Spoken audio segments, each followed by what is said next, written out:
Yorana les amis, alors aujourd'hui c'est ma quatrième vidéo pendant le confinement. La première concernait la présentation de la randonnée en Polynésie française, enfin, surtout à Tahiti pour ma part. La deuxième présentait Te Whaiiti, une randonnée familiale. La troisième présentait la Wharaura, une des plus belles vallées de Tahiti. Et aujourd'hui on m'a demandé de faire des vidéos à thème, alors je vais vous parler de botanique. Pour vous parler de botanique, il faut avant tout vous parler de géologie parce qu'on va parler d'abord de la genèse, comment les îles de Polynésie sont sorties de l'eau. Alors, il faut visualiser, nous sommes dans le Pacifique, nos îles sont vraiment très jeunes et assez éphémères parce qu'à partir du moment où elles sortent de l'eau, elles vont vivre entre 14 et 16 millions d'années et puis vont disparaître. Alors qu'est-ce qui se passe? Quels sont les phénomènes? Alors déjà, il faut imaginer que dans le globe, il y a le magma et il y a beaucoup de pression. Alors, un jour, Confucius a dit, Confucius que peut-être vous avez entendu parler, un grand penseur de jadis, qui disait « Qui ni ne rote, ni ne pète, finit un jour par exploser ». Alors La Fontaine disait, a repris ça dans les fables de La Fontaine, « Qui ni n'érupte, ni ne flatule ». Est voué un jour à l'éclatement. Alors c'est mes nièces qui m'ont appris ça quand elles étaient petites. Et ben c'est exactement pareil pour le globe. C'est-à-dire qu'il y a de la pression, ça bout, et le globe il a besoin de sortir cette dépression. Alors il peut la sortir par deux endroits différents. Alors ça peut être par les zones de subduction. Les zones de subduction c'est quoi? C'est les grandes plaques qu'on a. Nous on est sur la grande plaque tectonique du Pacifique. On est en plein milieu à peu près. Et sur les côtés, là où les plaques se rejoignent, ce sont des zones de subduction. C'est là où on a les séismes. C'est vers le Japon, c'est vers la Californie et l'Alaska, c'est vers la Nouvelle-Zélande. Et nous, on est au milieu et nous, on récolte parfois les tsunamis de ces séismes. Alors, sur les zones de subduction, il y a des volcans qui pètent pendant des milliers et des millions d'années, ce qui donne des grandes chaînes de montagnes. C'est souvent des volcans explosifs, gris, à nuée ardente. Nous, ce n'est pas notre cas. Nous, notre volcan, il sort d'un point chaud, hotspot en anglais, un point chaud qui traverse la croûte terrestre, la plaque tectonique, et qui va faire un volcan. Ces points chauds, ils ne bougent pas. Ils bougent pas. Dites-vous que ça, c'est la surface de l'océan. Le point chaud est là. Et lui, il ne bouge pas. Donc, il va faire naître, avec ses éruptions, un volcan, une île qui va se reposer sur la plaque, et la plaque, elle bouge. Elle bouge du sud-est au nord-ouest, de 11 cm par an. Donc elle bouge. Et comme le point chaud ne bouge pas, eh ben, il va créer plusieurs îles. Voilà. On peut résumer que chaque archipel a son point chaud. Par exemple, l'archipel des Australes, c'est le point chaud de McDonald qui se trouve au sud-est de Rapa. Nous, on a le point chaud Rocard, en l'honneur du papa de Michel Rocard. Et voilà, donc on a des points chauds qui ont formé toutes les îles. Donc il faut se dire que plus l'île est proche du point chaud, du sud-est, plus elle est âgée, elle est jeune, et plus elle est éloignée au nord-ouest, plus elle est âgée et basse. Alors, après la création du volcan, on a donc le phénomène de déplacement de la plaque tectonique, et ensuite, on a le phénomène de la subsidence. La subsidence, c'est l'île qui s'enfonce. Alors, je ne sais plus exactement combien, je crois que c'est 1 mètre par siècle, mais je ne suis pas sûr. Et donc, elle s'enfonce, et un jour, elle va disparaître. Alors d'abord, on a une île très haute, voilà, sans récif. Le meilleur exemple, c'est Mehetia, la plus récente, elle n'a que 6000 ans, elle est toute proche de notre point chaud des îles du vent et sous le vent, des îles de la société.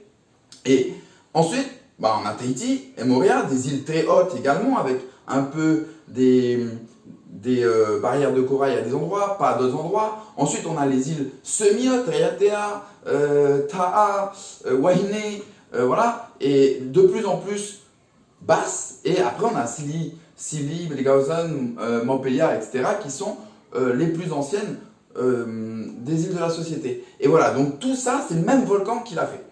Alors, ensuite, après le phénomène de déplacement, phénomène de subsidence, on a également l'érosion.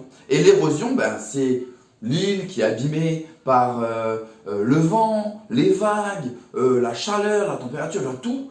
Et ça pendant des milliers d'années.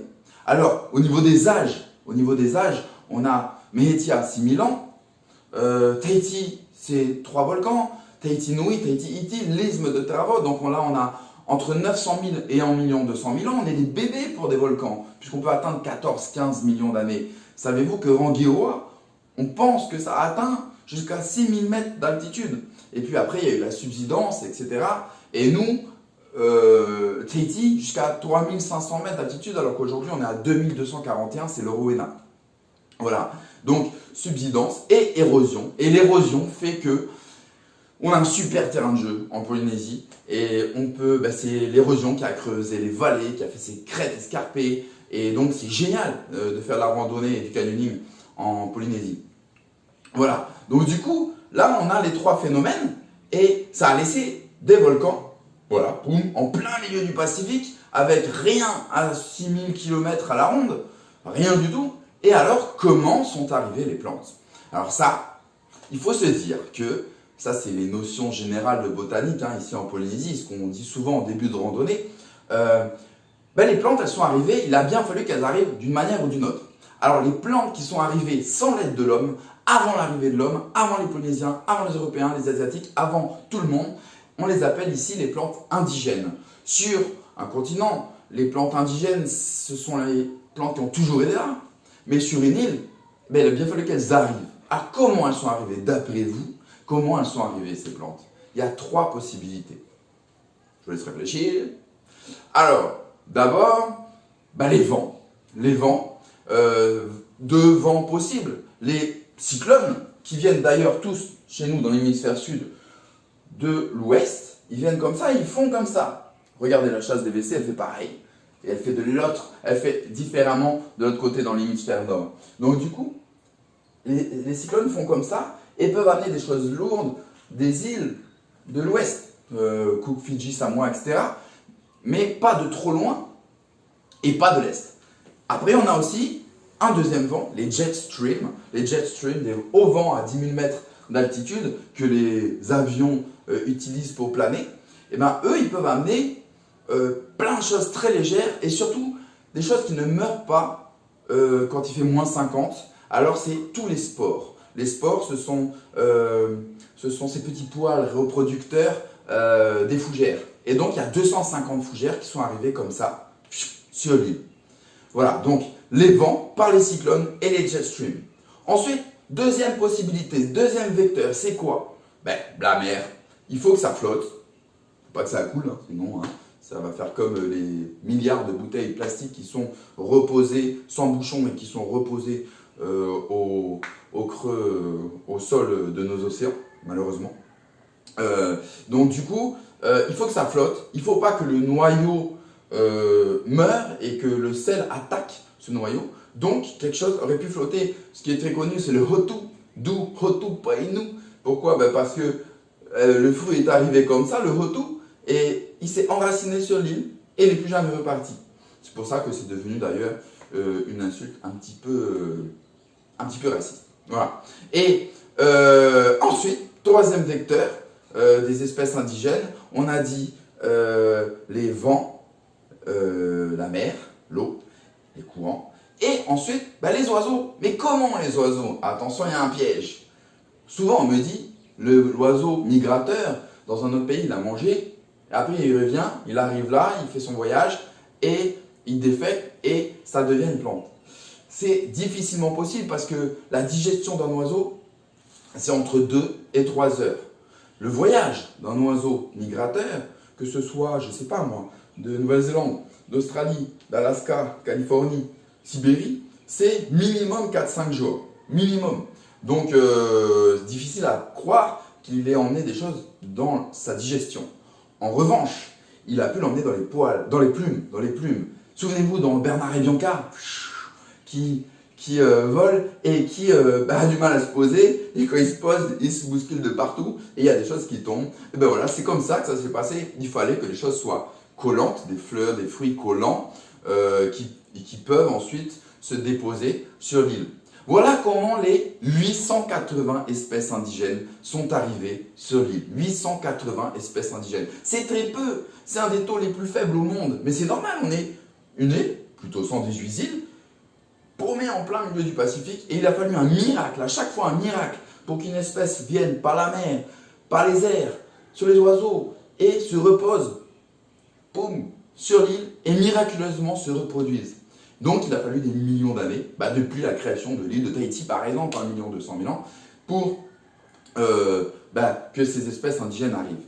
Alors ça c'est le nombre d'espèces indigènes, 880.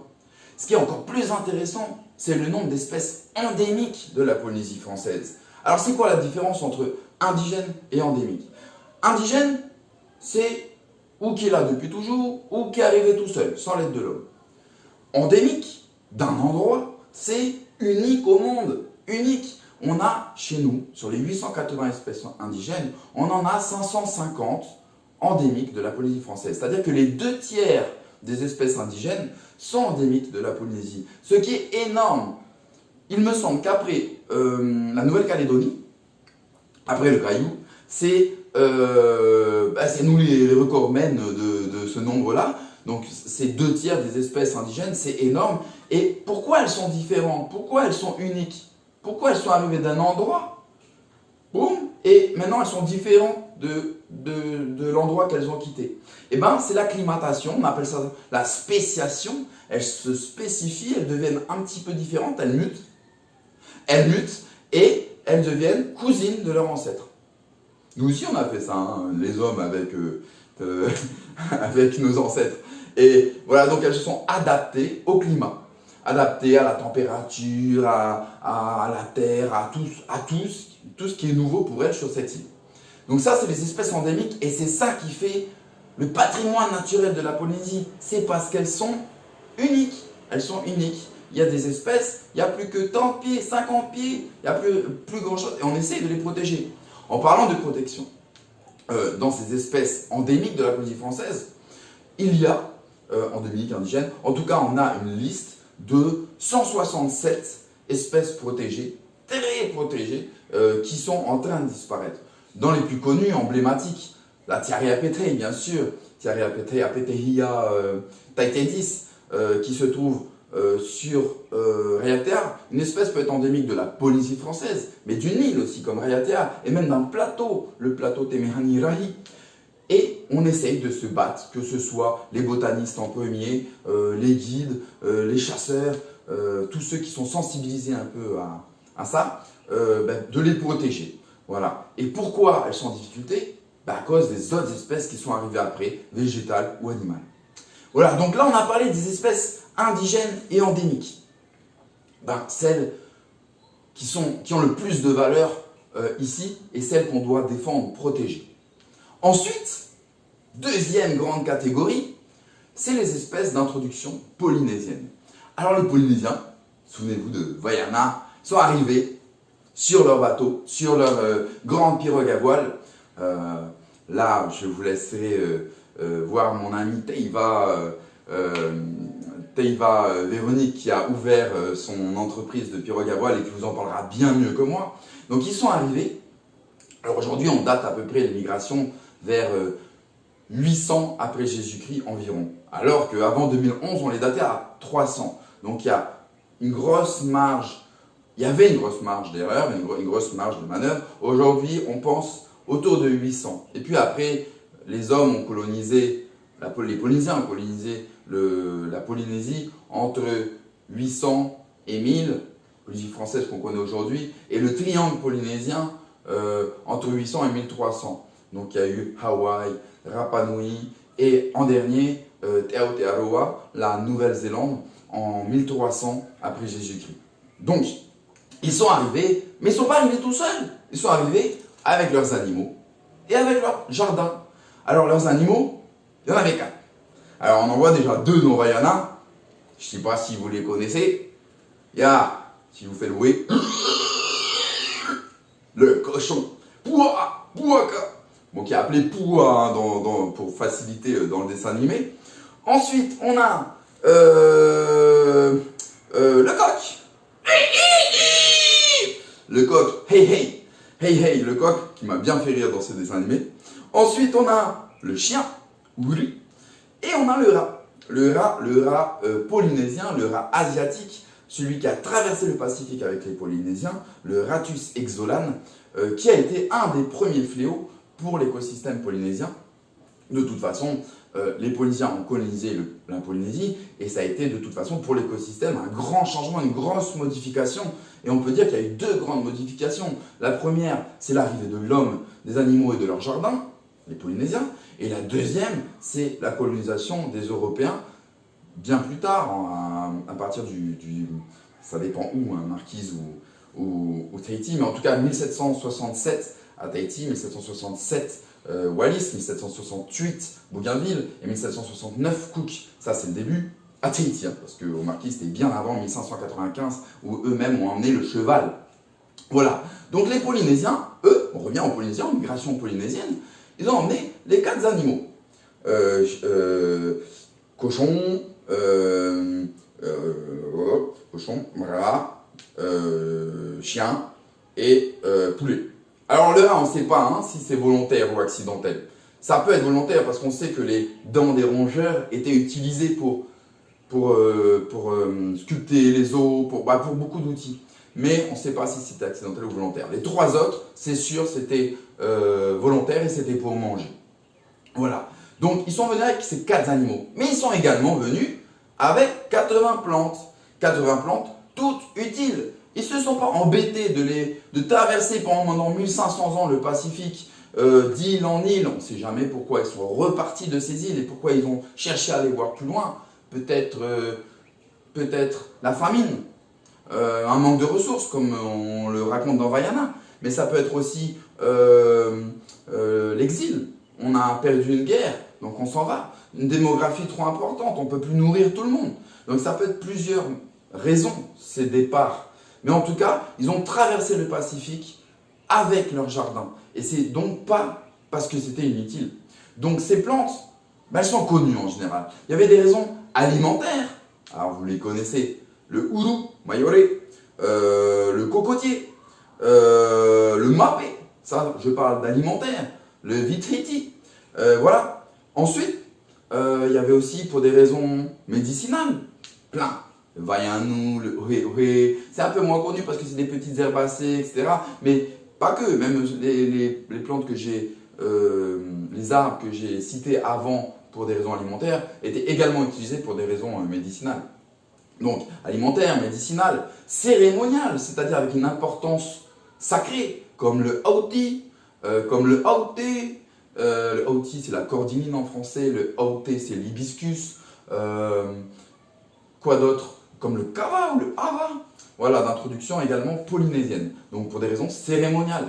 Vestimentaires également. Le outil, on en reparle, hein, le vestimentaire. Ou encore, pour d'autres raisons utilitaires. Le bambou, le hofé, le bambou vert qui a été introduit par les Polynésiens. Parce que ça coupe comme un couteau. Et parce qu'on pratiquait aussi la circoncision, le piritomé, avec ça.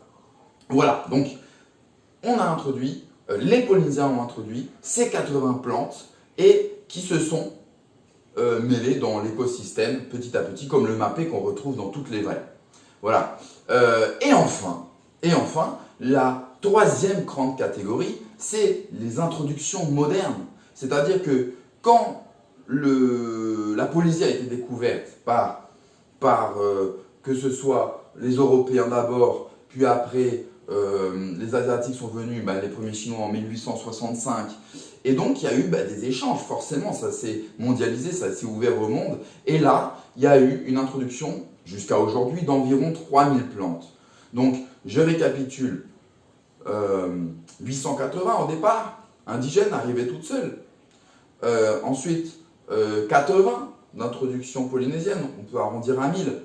Et puis après, on multiplie par 3 avec les introductions modernes qui, elles, ont fait, pour certaines, elles se sont acclimatées tranquillement, mais pour d'autres, elles sont devenues envahissantes. Aujourd'hui, on a une liste de 70 espèces invasives le Miconia en premier, hein, introduit en 1937 par Harrison Smith du Jardin botanique. Le Miconia, c'est la plante la plus envahissante. Elle a envahi Tahiti à 70%. 70%, on le voit avec des photos satellites. La deuxième, c'est le tulipier du Gabon, le pis-pis, énorme aussi, qui a été introduit en 1936 par Gould. Puis après, on en a d'autres, le lantana, le falcata, forcément, le faux acacia. Voilà, vous les connaissez parce qu'on les voit plus et en plus, on est sensibilisé un peu à celles-là, puisque la direction de l'environnement souhaite éduquer la population à reconnaître ces espèces pour pouvoir les reconnaître très rapidement dans les îles. Dès qu'on les repère, on les coupe. Ça, c'est quand on peut. Et quand elles sont là depuis trop longtemps et quand elles ont trop envahi un endroit, c'est très compliqué de les faire disparaître. Voilà, il faut réfléchir à d'autres stratégies, mais on le fait de moins en moins parce qu'à chaque fois qu'on introduit quelque chose pour s'attaquer à autre chose d'envahissant, cette autre chose qu'on vient d'introduire s'attaque à une nouvelle proie endémique et ça fout la merde, quoi. Voilà, donc du coup, on fait très attention. Je dirais, il y a eu plusieurs fléaux, hein. Je ne peux pas tous les citer, mais les gros fléaux de ces 2 derniers siècles, il y a eu le copra. Le copra, ça a été une catastrophe. Je ferais peut-être faire une vidéo avec ça, qui a rasé toutes les forêts primaires des Tuamotu sur les îles et qui a introduit le rat noir, introduit par les Européens dans les premières cales de bateaux. Et donc du coup, le rat noir a été introduit dans les sacs à copra et a fini le boulot et a saccagé les Tuamotu. Je dirais, oui, saccager c'est le mot, hein. Éradiquer même. On dit que sur 160 espèces d'oiseaux identifiés à l'arrivée des Européens, aujourd'hui il n'en resterait que 80. Oiseaux terrestres, marins et migrateurs. Que 80 oiseaux pour toute la Polynésie. Je vous rappelle juste qu'en Europe il y en a 3000. Bon, même si ce n'est pas vraiment un super comparatif, mais pour vous dire que en 250 ans, l'homme a directement ou indirectement éradiqué la moitié des espèces d'oiseaux en Polynésie. Voilà. Donc, au niveau botanique, je crois que j'ai fait le tour sur ces 3 grandes catégories. Indigène avec endémique à l'intérieur, introduction polynésienne et introduction moderne. Voilà. Je pense que j'ai fait le tour et je vous retrouve dans une nouvelle vidéo avec un nouveau thème ou une nouvelle randonnée. Ok, ciao ciao!